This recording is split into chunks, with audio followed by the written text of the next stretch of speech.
अस्सलाम वालेकुम वरहमतुल्लाहि वबरकातुहू। बुक है दूसरों पर जादू कीजिए। डेल कार्नेगी ने लिखा है इसे और शाहीन इकबाल ने उर्दू में तर्जमा किया है। पेज नंबर 14 पे राइटर लिखता है कि फौरी इश्तियाल से हमें बचना चाहिए। फौरी इश्तियाल यह है कि ज़रा सी बात पर मुश्तमिल हो जाना एक मोज़ी मर्ज़ से काम नहीं है। फौरी इश्तियाल से हमेशा नुकसान होता है। इंसान की शख्सियत का सहर ख़त्म हो जाता है, इसकी हर दिल अजीज़ी में कमी वाक़या हो जाती है।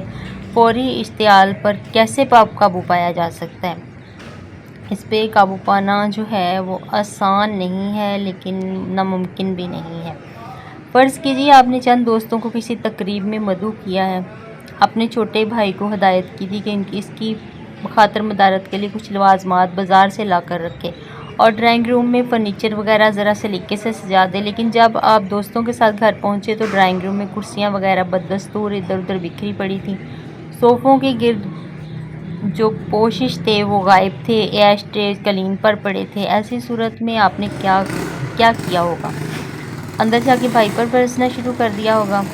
मुमकिन है एक आध थप्पड़ भी रसीद कर दिया हो, या दोस्तों की मौजूदगी में ही इसे बुलाकर डांट टपट की हो। ये दोनों तरीके नामुनासिब हैं।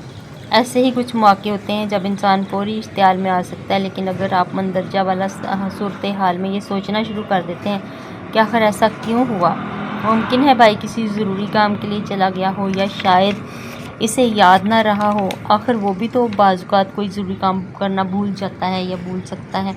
इसी तरह कोई भी खिलाफ़ ख्वाहिश सूरत हाल देख कर यकलख्त चिराग़पा होने की बजाय सिर्फ चंद लम्हों के लिए सोचने की ज़रूरत होती है कि ऐसा हुआ क्यों है, वजह उसकी जानने की कोशिश की जाए। इसकी फ़लाँ वजह हो सकती है। जैसे ही आप इस सबब की गहराइयों में उलझेंगे, आपके ख़यालात बढ़ जाएंगे और इनकी शिद्दत में कमी आ जाएगी। अगर आप इस हदायत पर मुस्तकिल अमल करें तो फौरी इश्तियाल से हमेशा के लिए निजात पा सकते हैं। हमारे एक शनासा हैं, अच्छे खासे ठंडे मिजाज के आदमी हैं, लेकिन अगर कभी खाना खाते या अखबार पढ़ते वक्त टेलीफोन की घंटी बज उठे तो उन्हें बुरी तरह गुस्सा आ जाता है। रिसीवर उठा के इस बुरी तरह धाड़ते हैं कि दूसरा यकीनन उछल पड़ता है। बहुत मुमकिन है कि रात को सोते वक्त, गुस्ल करते वक्त या किसी दिलचस्प नावल का मताला करते वक्त फ़ोन आने पर आपका भी यही हाल होता हो। लेकिन अगर घंटी की आवाज़ सुनते ही सिर्फ एक लम्हे के लिए ये सोच लें कि आखिर कौन हो सकता है इस वक्त, खबर नहीं किसी ज़रूरत के तहत इसने फ़ोन किया हो, मेरा ख्याल है ये फ़लाँ साहब होंगे, या शायद वो साहब जिन्होंने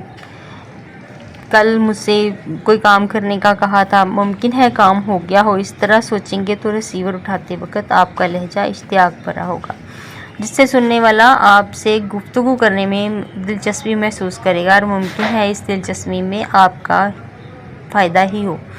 इस किस्म के तर्ज अमल के बार बार आने के बाद आप महसूस करेंगे कि आपकी शख्सियत में एक दिलचस्पी का जो है वो अंसर आ गया है और आपकी तबीयत में एक दिलचस्पी के बायस आपका फ़ायदा हो रहा है। आपकी शख्सियत को सहर अंगेज़ और हर दिल अजीज़ बनाने में ये आदत जो है वो अहम किरदार अदा करेगी। खिलाफ मंशा सूरत हाल देख कर इस पर यकलख्त मुश्तिल होने के बजाय इसकी वजूह पर चंद लम्हों के लिए गौर व फिक्र को बुनियादी असूल के तौर पर अपना लीजिए। याद रखिए, अगर आप एक मरतबा फौरी इश्तियाल का शिकार हो गए तो इसके रद्द-ए-अमल में पैदा होने वाली सूरत हाल न जाने कब तक आपको ज़हनी तौर पर परेशान और रंजीदा रखे।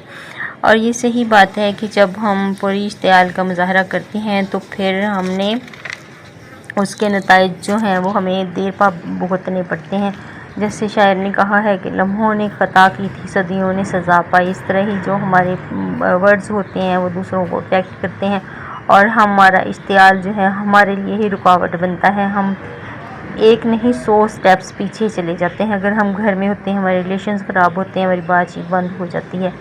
अगर हम ऑफिस में होते हैं हमारे रिलेशंस ख़राब हो जाते हैं, हमारे वर्क